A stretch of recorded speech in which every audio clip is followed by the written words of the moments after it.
Salam sejahtera dan salam Sarawakku sayang, Buletin UKAS edisi tengah hari 11 Januari 2021 bersama saya Grace Chon Lee. Tumpuan berita, projek pembinaan jambatan Batang Lupa yang membabitkan kos kira-kira RM848 juta dijangka bermula pada 18 Februari depan dan siap sepenuhnya menjelang 2025.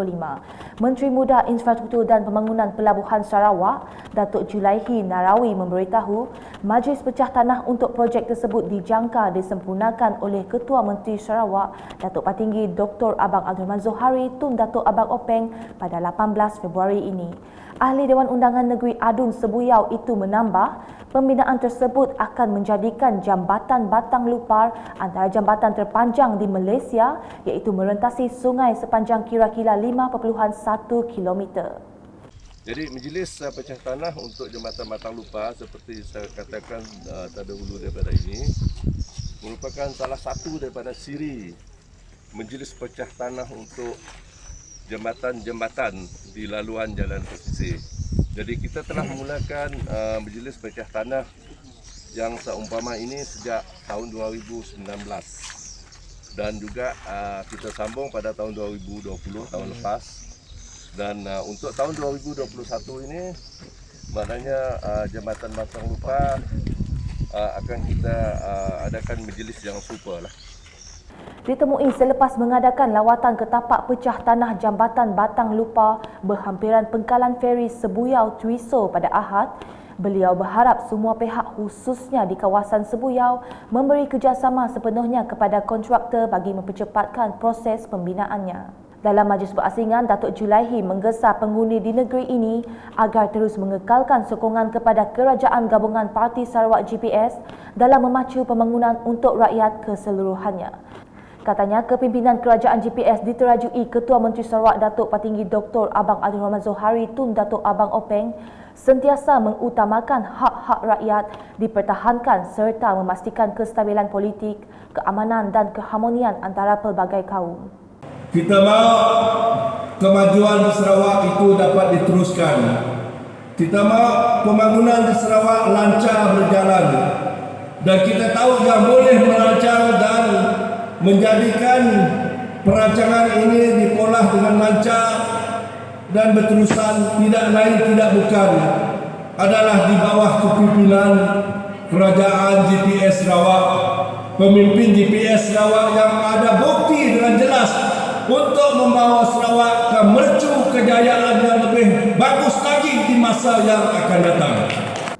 Berucap semasa Majlis Penutupan Program Sukaneka Wanita Parti Pesaka Bumiputera PBB, cawangan Sebuyau di Dewan Pembangunan Sebuyau pada Ahad, beliau memberitahu pergerakan wanita adalah merupakan antara tulang belakang kepada kekuatan GPS dan PBB amnya. Seterusnya, Menteri Muda Perancangan Bandar, Pentadbiran Tanah dan Alam Sekitar Sarawak, Datuk Len Talif Saleh, menyeru agar rakyat terus memberi sokongan kepada Kerajaan Gabungan Parti Sarawak GPS. Adun Kuala Rajang itu menegaskan sokongan dari rakyat amat penting bagi memastikan kesinambungan pembangunan khususnya di kawasan itu dapat diteruskan. Beliau berkata demikian semasa meluangkan masa memeriahkan program Ngetau Padi atau Musim Menuai di Kampung Sebayang pada Ahad. Terdahulu, beliau bersama dengan penduduk Rumah Panjang mengadakan acara miring bagi memulakan kerja-kerja penuaian padi. Datuk Len juga melawat Dewan Masyarakat Kampung Sebayang melalui projek RTP Ahli Parlimen Tanjung Manis yang sudah siap dan kini hanya menunggu untuk pemasangan bekalan elektrik.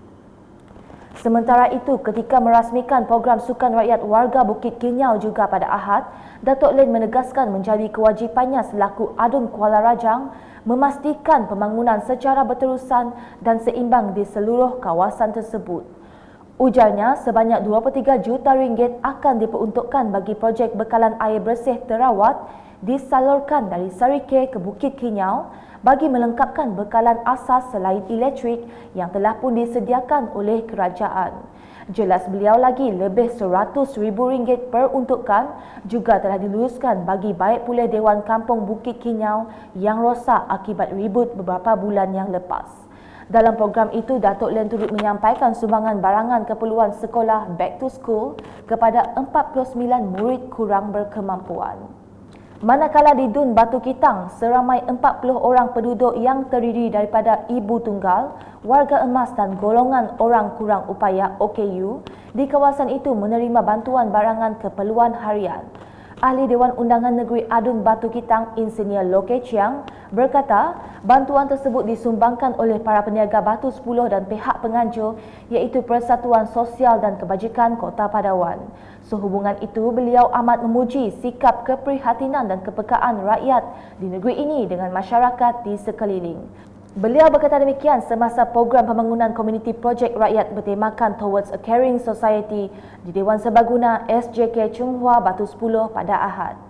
Dalam majlis itu, Loke Chiang turut menyampaikan sumbangan sebanyak RM3,000 kepada Persatuan Sosial dan Kebajikan Kota Padawan, Persatuan Kelab Sukan Rekreasi Kota Padawan dan 10 Mile Amateur Athletic Association.